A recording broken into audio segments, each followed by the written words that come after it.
Olá, bem-vindos a mais uma conversa sobre educação aqui na Agenda Edu. Eu sou Jones Brandão, Head de Educação, e hoje vou conversar com vocês sobre BNCC e o desafio da autonomia. Vamos lá? Quando falamos de Base Nacional Comum Curricular, talvez fica uma pergunta: por onde começar? Minha dica para você é: comece estudando as 10 competências gerais da BNCC. Exatamente. Essa roda que está aqui, ela representa as 10 competências. Cada uma delas tem um título. Cada uma delas também vai ter um para quê. Para que desenvolver essas 10 competências? Elas funcionam como um grande hub de onde deve derivar tudo o que se vai discutir dentro da BNCC. Passa pelas competências ligadas a cada uma das áreas do conhecimento, passa pelas competências de cada um dos componentes curriculares, até chegar nas habilidades de cada um dos componentes curriculares previstas para cada ano da educação básica. Deu para perceber que a conversa começa nas 10 competências gerais. E quando a gente estuda um pouco mais sobre as 10 competências, talvez fica uma outra dúvida. Elas são temas transversais ou elas são direitos de aprendizagem? Elas são direitos de aprendizagem. Isso é o que diferencia de outros documentos anteriores, como os parâmetros curriculares nacionais, as diretrizes curriculares nacionais, onde já se falava a respeito de competências como essas, mas elas eram apresentadas como temas transversais, que precisavam estar presentes em vários contextos ligados às disciplinas, hoje chamadas de componentes curriculares, mas que não se constituíam como direitos de aprendizagem. Essa é uma outra novidade que o texto da base traz.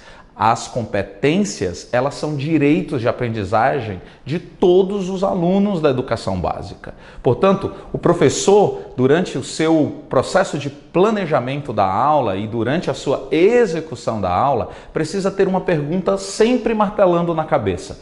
E isso que eu estou fazendo aqui, esta atividade que eu estou propondo aqui, desenvolverá qual das 10 competências ou quais das 10 competências gerais? Essa é uma pergunta geradora que deve estar na sua cabeça, professor, o tempo todo, do planejamento à execução e até mesmo na avaliação dos seus alunos. Portanto, mergulhe nas 10 competências gerais, entenda como elas podem ser executadas dentro do contexto da sua disciplina, do seu componente curricular, e tenha esse conceito na sua cabeça. Elas não são só temas transversais, elas são direitos de aprendizagem. Aí eu começo a falar de autonomia agora, tema da nossa palestra. Por que ficarmos aqui nesta conversa focados em autonomia? Quando você analisa o texto da BNCC, não só as 10 competências, mas todo o texto, você vai encontrar 85 citações da palavra autonomia ao longo do texto. Então fica latente que uma proposição geral da BNCC é o desenvolvimento da autonomia nos alunos ao longo da educação básica. De forma ainda mais direta, 2 das 10 competências estão intrinsecamente ligadas ao desenvolvimento da autonomia. Quais são? A competência 6, que tem o título de autogestão, e a competência 10, que tem o título autonomia. Olha só o texto da competência 6.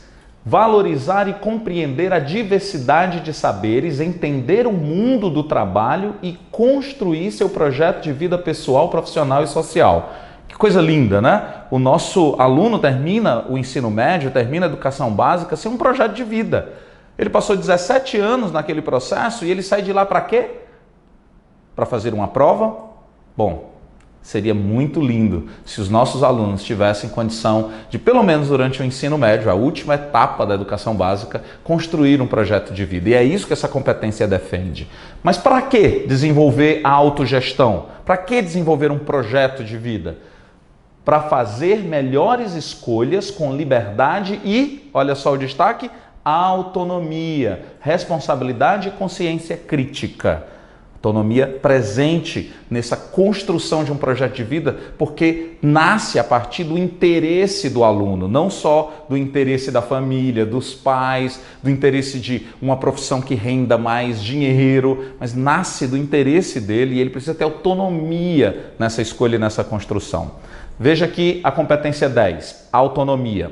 A descrição desta competência é: agir pessoal e coletivamente com autonomia, responsabilidade, flexibilidade, resiliência e determinação. Para quê? Para tomar decisões segundo princípios éticos, democráticos, inclusivos, sustentáveis e solidários. Olha só. Então, começamos a conversa falando de BNCC, olhando para as 10 competências gerais. E ao olhar para as 10 competências gerais, fica nítido a necessidade de conversar sobre autonomia. Mas o que é autonomia? Qual a definição? E aí eu quero puxar aqui duas visões para essa definição. Uma é a visão filosófica, a outra é a própria visão da educação. Na filosofia, autonomia é um conceito que determina a liberdade do indivíduo de gerir livremente a sua vida, efetuando racionalmente as suas próprias escolhas. Isso deveria emanar da própria condição de humano que somos, termos liberdade para tomar as nossas próprias decisões e fazer as nossas escolhas. É claro que alguém vai dizer, mas você está falando de um adolescente que ainda não tem maturidade. Como assim eu vou deixar ele fazer as suas próprias escolhas? Pois é, um adolescente, quando munido das ferramentas necessárias, munido da capacidade de aprender a conhecer e aprender a fazer, ele já tem condição, repertório para sim tomar decisões e ser responsável por elas. Uma das grandes dificuldades no processo de desenvolvimento do indivíduo dentro da educação básica é que nós pouco corresponsabilizamos os alunos. Nós, adultos, professores, gestores, família, pais, avós, tios, assumimos a responsabilidade e não compartilhamos essa responsabilidade, nem enquanto criança, nem mesmo enquanto adolescente. Acontece que cada etapa do desenvolvimento do indivíduo é possível corresponsabilizar esse aluno, é possível corresponsabilizar esta criança e este adolescente. Quando um adolescente, por exemplo, em casa, ou mesmo uma criança, deixa eu pegar a clara manifestação disso durante a fase do Fundamental 1, quando os pais participam mais ativamente do processo de educação de seus filhos. O aluno, a aluna, tem um momento de birra e diz que não vai fazer a tarefa, por exemplo. Não vou. A mãe, o pai, a avó se descabelam, porque como pode? Essa menina, esse menino não pode ir sem a tarefa feita. Esse menino não pode ir sem a tarefa feita. Não pode chegar na escola, porque o que vão dizer de mim? Que eu não sou responsável, que eu não acompanho os estudos do meu filho, do meu neto, do meu sobrinho. Puxa, como pode? Vejam só, olha a análise que podemos fazer dessa cena descrita aqui. A gente, às vezes, enquanto pais, nos preocupamos muito com a nossa conduta ou com a nossa reputação, quando, na verdade, deveríamos colocar o foco na competência do aluno, no desenvolvimento das habilidades do aluno. E se ele não é corresponsabilizado nesse momento, eu quero saber de você, pai, mãe, você que é pai e mãe que está me ouvindo, por quanto tempo mais você garante que estará dando todo o suporte necessário para o seu filho, para a sua filha? Quanto tempo mais você vai ficar lá garantindo e dando proteção? Então, se o menino está dando birra, a questão é, ok, você não vai mais fazer a tarefa? É sua decisão? Então, você pode fechar o livro, leve a tarefa sem fazer para a escola. Uau, como assim? Quem vai ter que dizer para a professora que não fez é ele, é ela, o aluno, a aluna. Não é você, pai. Então, essa é uma das formas de materializar o processo de corresponsabilização.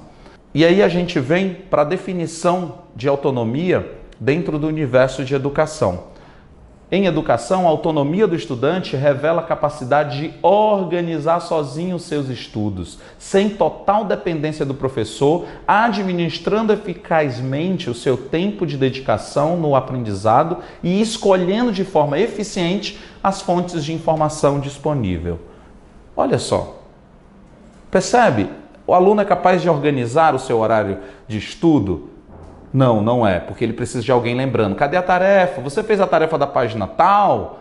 Durante o início do processo é importante ter esse apoio, mas durante toda a educação básica, E aí a gente está formando indivíduos sem autonomia, sem a capacidade de fazer as suas próprias escolhas. Nesse sentido, a escola pouco mudou. Não só nesse, mas em vários outros. Como, por exemplo, a arquitetura, as filas de cadeiras, a formação de professores, materiais didáticos, foco em conteúdos e temos uma educação bastante tutoriada.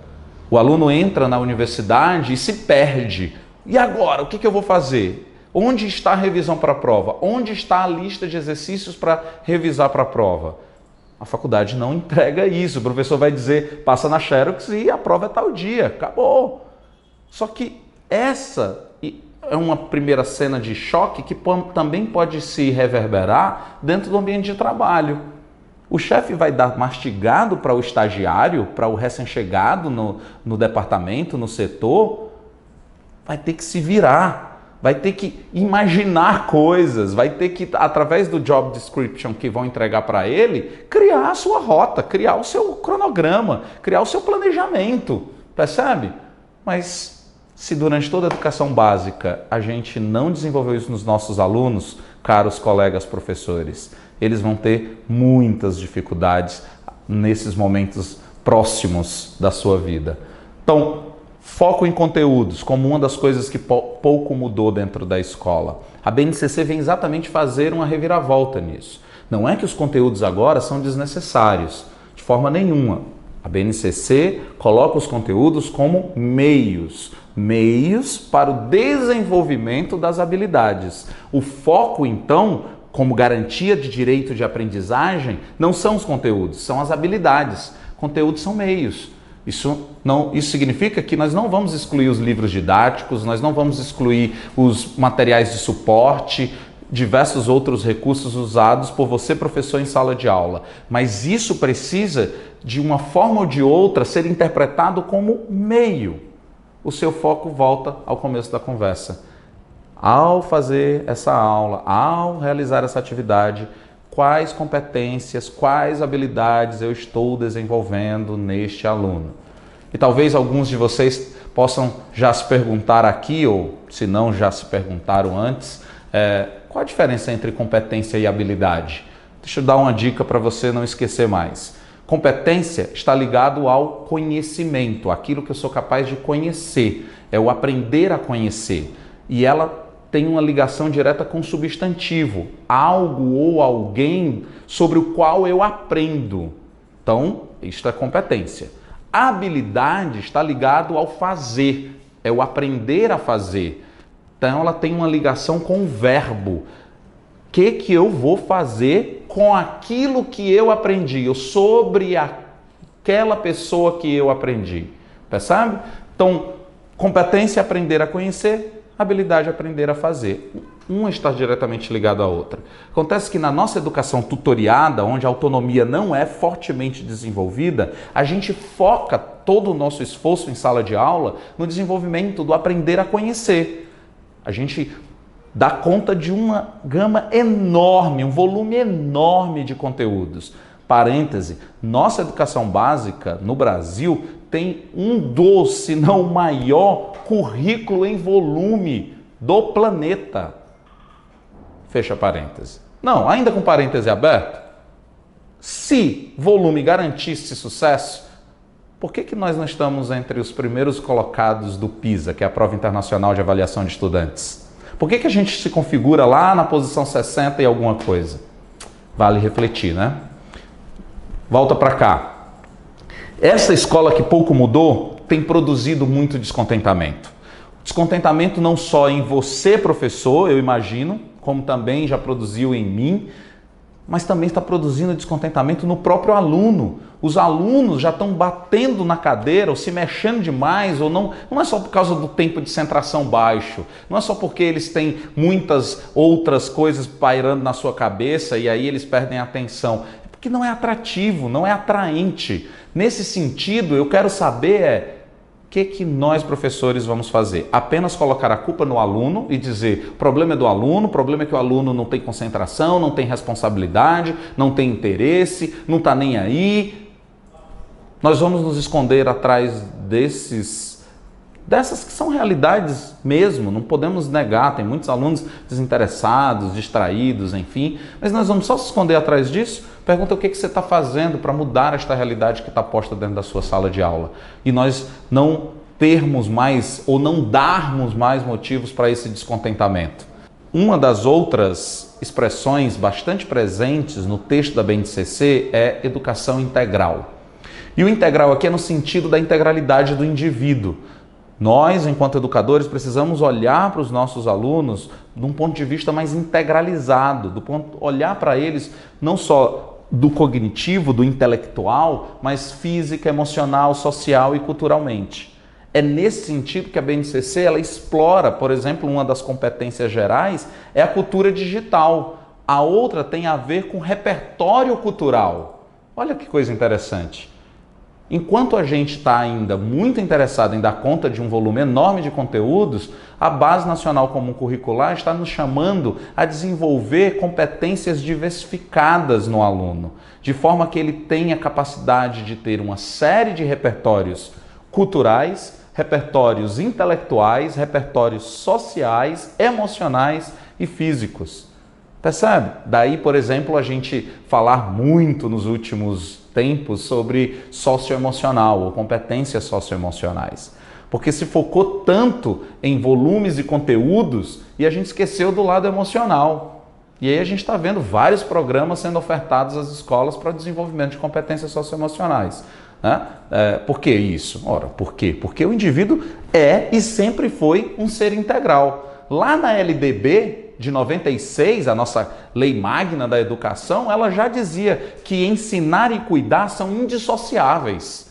Então, a integralidade está presente no fazer educação, no fazer sala de aula, no ser professor.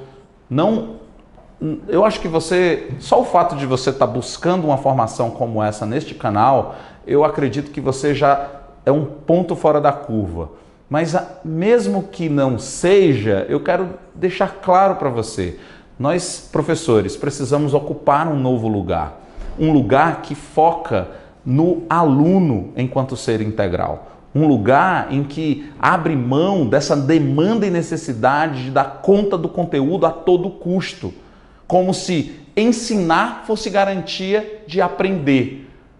Nem sempre isso vai acontecer. Quer ver? É comparado à ideia de um vendedor que diz que vende, mas ninguém comprou. Mas ele está dizendo que vendeu, mas não houve quem comprasse. Me diga se houve venda. Se ninguém comprou, como alguém pode ter vendido? Mas o vendedor está dizendo que vendeu. Para quem? É a ideia de ensino e aprendizagem. O cara está dizendo que ensinou, ninguém aprendeu, mas ele está dizendo que ensinou. Da mesma forma que não há venda se não houve compra, não há ensino se não houve aprendizagem. Pensa sobre isso. As competências, então, elas perpassam pela perspectiva do conhecimento, das habilidades, das atitudes e dos valores. A BNCC, ela define competência por essa ideia, por esse espectro. São um conjunto de conhecimentos, habilidades, atitudes e valores. Nesse sentido, as competências e habilidades ficam de um lado e conteúdos pequenininho de outro, né? Como eu já falei, um é meio, o outro é fim. Nós não temos que ficar nessa briga entre eu vou ficar com as competências e habilidades e não mais com os conteúdos. Não precisamos disso, de forma alguma. Competências e habilidades, nós estamos, no que tange ao desenvolvimento de competências e habilidades, deixa eu trazer essa reflexão. Estamos preparando as novas gerações para viver em uma realidade marcada por um permanente estado de mudança, em que o futuro é incerto. Os problemas são de difícil resolução e boa parte das perguntas que nós fazemos remete a um conjunto variável de respostas. Futuro incerto, conjunto variável de respostas, isso tem a ver com o tal mundo VUCA. O que é o mundo VUCA? Né? Um VUCA é um acróstico que partiu do inglês, quase dá certo no português, mas tem a ver com um mundo caracterizado por volatilidade, incerteza, complexidade e ambiguidade. A ideia de volatilidade é mudanças frequentes. Hoje é, amanhã pode não ser. E ultimamente não tem sido mesmo. Incertezas, situações em eventos imprevistos. Eu tinha feito um planejamento de repente, tudo mudou. Ah, mas eu não vou mudar o meu plano de aula, porque as notas dos alunos foram para esse lado aí, ladeira abaixo. Não, vou manter o meu plano. Eu tenho a minha aula e ninguém muda a minha aula. Como assim? Percebe? Será que nós vamos, nesse mundo VUCA, manter como pilastras que nada muda? Complexidade reflete os inúmeros fatores, componentes e a emergência de redes que, interconectadas, estão nos levando a uma série de pensamentos difíceis de chegar a resoluções. A complexidade aqui não necessariamente tem a ver com dificuldade. Por exemplo, falar de formação de professores é algo complexo? Bastante. Professor de Fundamental 2 e Ensino Médio, que dá aula em várias escolas, ele não consegue mudar o botãozinho da cabeça dele quando ele entra e sai de uma escola que tem projeto político-pedagógico diferente, que tem material didático diferente, que tem turmas diferentes, que tem modelos de avaliações diferentes. Isso é complexo. Como que eu formo um professor para lidar com 3, 4, 5 escolas diferentes? Nem tempo e agenda ele tem. Mas eu e você, professor, precisamos de processos formativos, precisamos estar nos reciclando. Onde nós buscamos isso? E mais uma vez eu quero saudar e parabenizar você por estar neste canal, assistindo a este vídeo, buscando esta e tantas outras palestras que você tem à sua disposição.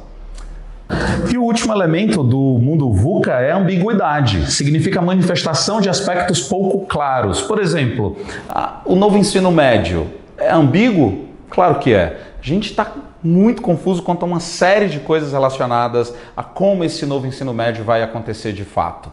Mas podemos encarar isso como um não vou nem aí olhar para isso, porque é ambíguo, é complicado e tal, ou não, peraí, deixa eu entender, deixa eu interpretar melhor sobre isso, à luz da realidade, discutindo com as pessoas. Nesse sentido, entender e estudar a BNCC em grupo pode ajudar bastante na dissolução de algumas coisas mais complexas, né?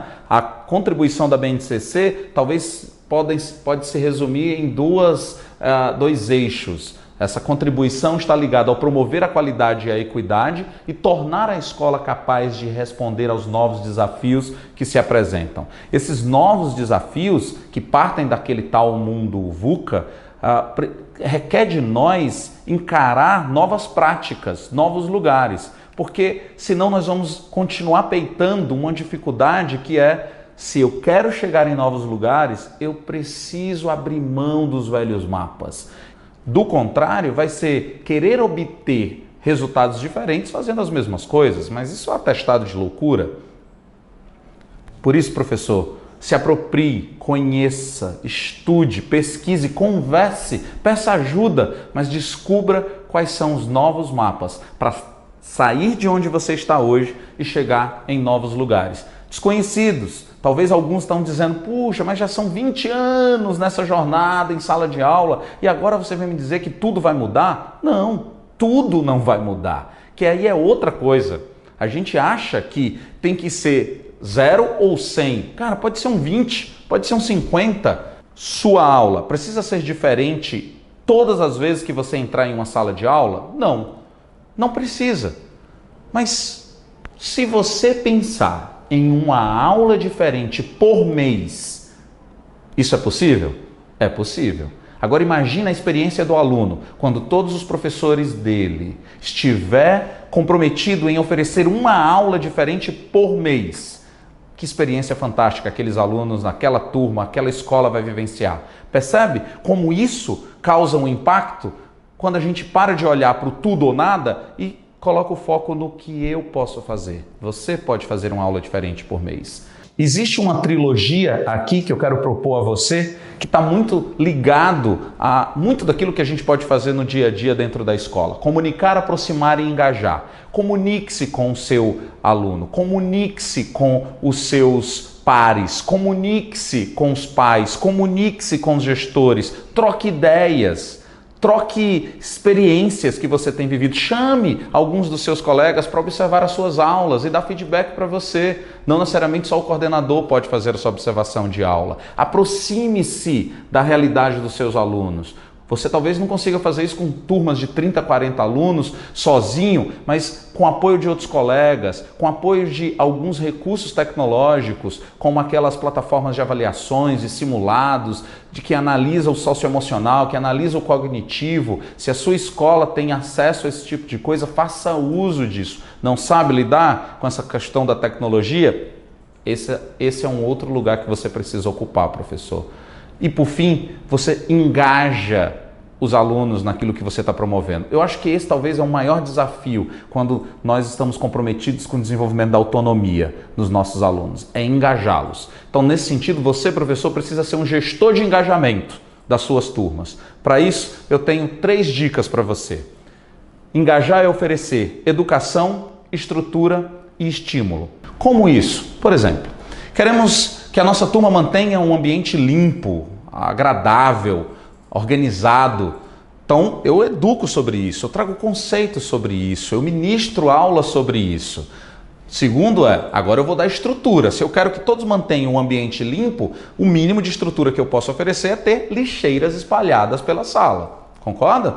Beleza, coloca a estrutura e tá lá o desafio para se cumprir aquilo que foi ensinado, educado. E por fim agora eu vou gerar estímulos contínuos. Eu vou falar das turmas mais organizadas, mais limpas, das salas mais limpas. Eu vou criar competições, eu vou criar momentos de destacar aqueles que melhor têm feito campanhas nessa área, aquelas melhores práticas e por aí vai. Nesse sentido, educando, dando a estrutura e estimulando, nós temos indivíduos engajados. Como você traz esses 3 conceitos para dentro da sua aula, dentro da sua disciplina, qualquer que seja ela, onde você traz um assunto, você traz um conceito, você traz um conhecimento. Depois você oferece um mínimo de estrutura para que eles possam colocar em ação aquilo que você está dizendo. Talvez não seja possível uma aula de campo a cada aula que você dá, mas pode pensar em estruturas onde os alunos coloquem em prática aquilo que está recebendo. É onde você sai do pilar aprender a conhecer e vai para o pilar aprender a fazer. Lembra dos 4 pilares da Unesco para a educação? Não? Fica a dica de pesquisar sobre eles. E o estímulo, reconheça seus alunos, reconheça aqueles que têm feito melhor, não só pela nota melhor tirada, isso é natural, é resultado, é o fim do processo, mas durante o processo reconheça os alunos que têm se empenhado, que têm até envolvido outros, que têm ajudado outros no processo e na jornada. E eu acredito que isso vai causar um grande engajamento nas suas turmas. Bom, diante disso, gente, encerro aqui esse nosso tempo, essa nossa conversa, e deixando aqui registrado para vocês de que a autonomia se desenvolve a partir do interesse primeiro, seu, professor, em ver esse aluno decolar sozinho. Então, faça o processo de educação acontecer, dê a ele a estrutura necessária e você vai ver que esse aluno vai voar. Reconheça cada um desses passos nos seus alunos. Não se cria e não se desenvolve autonomia só falando sobre ela. É preciso dar a estrutura necessária para os seus alunos. Pense em criar nas suas turmas formas de potencializar as competências diversas que existem ali. Descubram aqueles que melhor lideram, aqueles que melhor fazem, aqueles que melhor apoiam, aqueles que têm habilidades artísticas, aqueles que sabem filmar, editar, aqueles que sabem escrever, fazer textos belíssimos. Descubra as diversas competências existentes ali e explorem isso entre eles, na relação entre eles e também na relação com você. Eu acredito que permitindo que o indivíduo seja quem ele é, potencializando aquilo que ele tem, valorizando aquilo que ele tem, que você vai conseguir dar um espaço necessário para ele ser autônomo.